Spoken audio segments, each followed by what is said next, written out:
What's history? This is chapter 10. We'll be talking about slavery. We're talking about the development of slavery, how it grew, some of the inhumane ways that they treated slaves. We'll talk about the abolitionists and those who were on the counterpart who wanted to keep it. Slavery was addressed in the new Constitution. Uh, it provided that slavery would importation of slaves would end in 1808. It did not end slavery in the United States. That won't come until the end of the Civil War.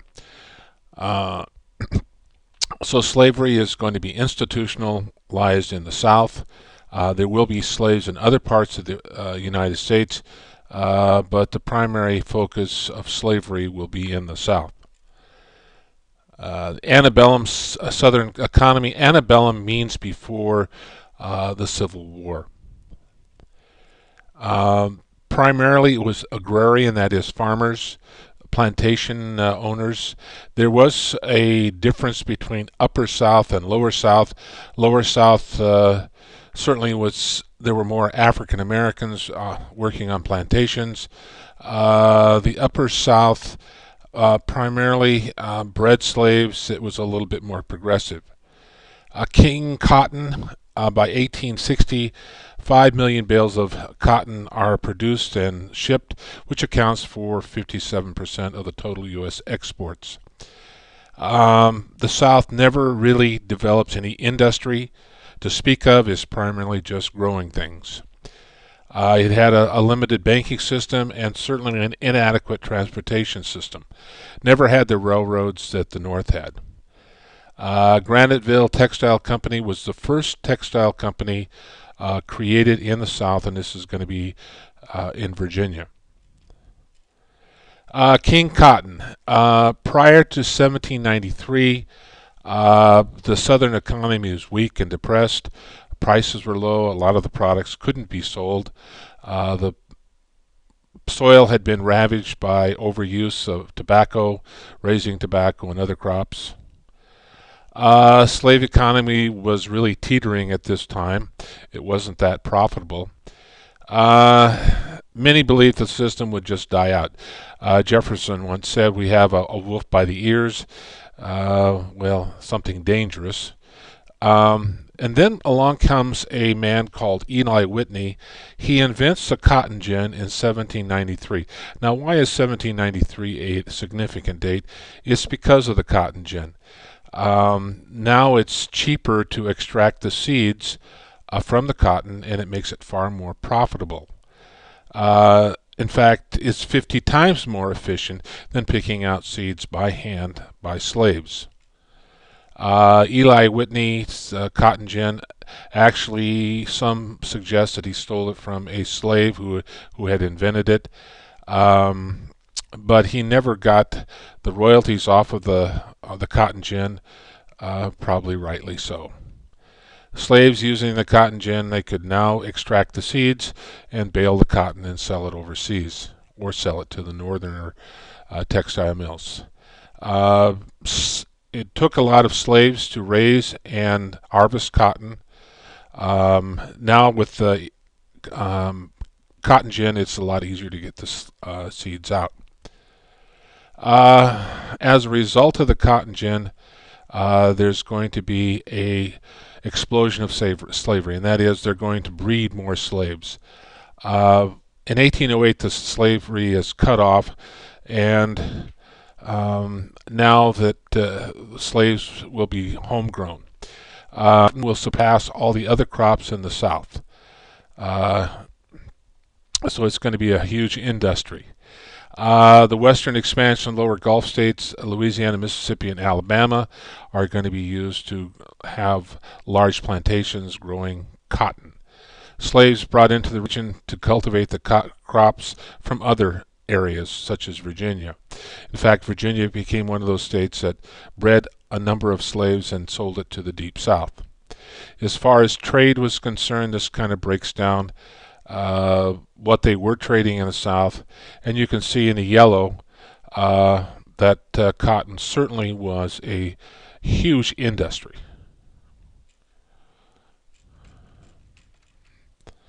Shows changes in cotton production over the years.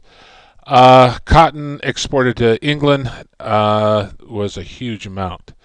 In fact, Great Britain depended on a large portion of their textiles for cotton from the United States, about 80%.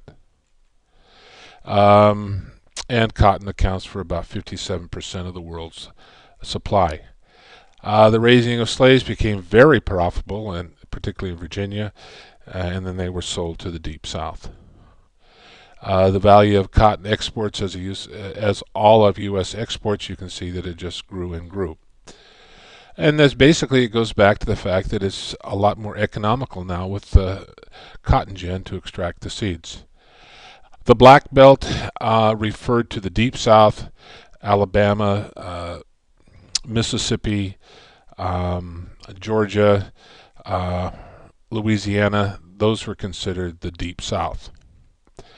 The slave system in the South was often referred to as the peculiar institution. Another way of saying, a polite way of saying the slave institution. Primarily that there was some kind of contradiction between living in a democratic republic where all people are created equal, but yet slaves were bought and sold and used for exploitation. Some refer to the peculiar institution as a good thing. This came from the Southerners.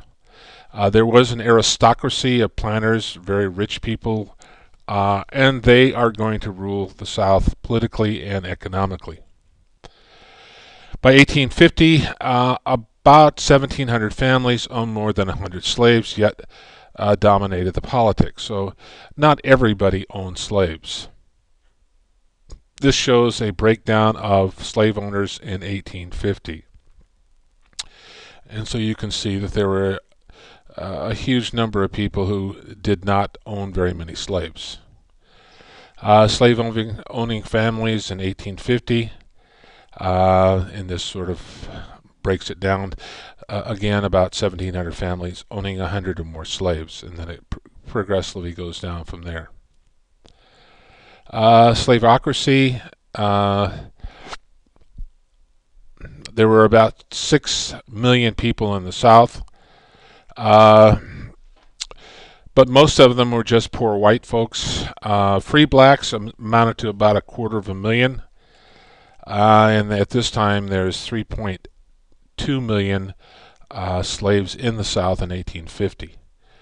The total population then was 23 million people. 9 million lived in the South. This shows the population of the South in percentage of whites and blacks and free blacks. And you can see that very few free blacks lived in the Mississippi, Alabama, Georgia, Arkansas. A few lived in Louisiana. A few lived in Virginia and North Carolina. But they're just a small sliver of the population. Again, this peculiar institution, how we can have democratic ideas but yet slavery. This was a slave auction notice in 1823. These were quite common. Some of the slave paraphernalia, branding and putting muzzles on slaves, shackles, tags to show ownership. Slave branding was not uncommon, just like branding cattle and horses and other animals. South was the least democratic region in America. Huge gap between the rich and the poor. Not much public education. It is an elitist society. It was based on a plantation system, farming, and it required a heavy investment of capital, and it was tied up mostly in slaves. One crop economy, and that was cotton. The system seemed to discourage industrialization. Very few immigrants went to the South. So the South is going to depend on other regions to supply its manufactured goods. About 4.4% of foreign-born Americans were part of the Southern population in 1860. So you can see that there just wasn't a great need for immigrants. They are going to locate in the northern part of the United States or move west. Slave labor was cheaper. Immigrants really couldn't compete. Land was too expensive for most of the immigrants to buy, and immigrants were usually not familiar with cotton production. The plantation slavery. By 1860, about 4 million slaves. Of course, in 1808, the import of slaves had stopped. Increase in slaves due to natural reproduction. And they would have women bred by male slaves and father many children. White slave owners fathered children with black slaves, and they were called mulattoes. Slaves seen as a valuable asset, one of the primary sources of wealth in the South, and they're not going to give it up easily. There was harsh punishment against slaves who were disobedient or tried to run away. Terra, the plantation reality or Hollywood version, strictly Hollywood version. Slaves were never treated this way or this well. Scarlett and Mammy, Hollywood again. There were slave nannies who raised white children, but they were always kept in their place. The Southern Belle, perhaps that's true, and these large plantations. The real Mammy, well, hard work, raising children, but nonetheless a slave. Here shows a slave family, living quarters and clothing and food, minimal. This is slaves positioned in front of their cabin in a southern plantation. You can see that was pretty basic. Laws regarding slavery. The U.S. Constitution said that 3/5 of the slaves would be counted as for taxation and population. It also had a fugitive slave clause, which said that owners could go and retrieve their slaves. In 1793, a tougher Fugitive Slave Act, and then by 1850, even a stronger Fugitive Slave Act to retrieve runaway slaves. The aberration, the contradiction. 1870s, the first anti-slavery society created in Philadelphia, mainly by Quakers. By 1804, slavery is eliminated from the last northern state. Legal termination of slave trade enforced by the Royal Navy. Newly independent Republic of Central and South America declare their slaves free in 1820. Slavery abolished throughout the British Empire in 1833. 1844, slavery abolished in the French colonies.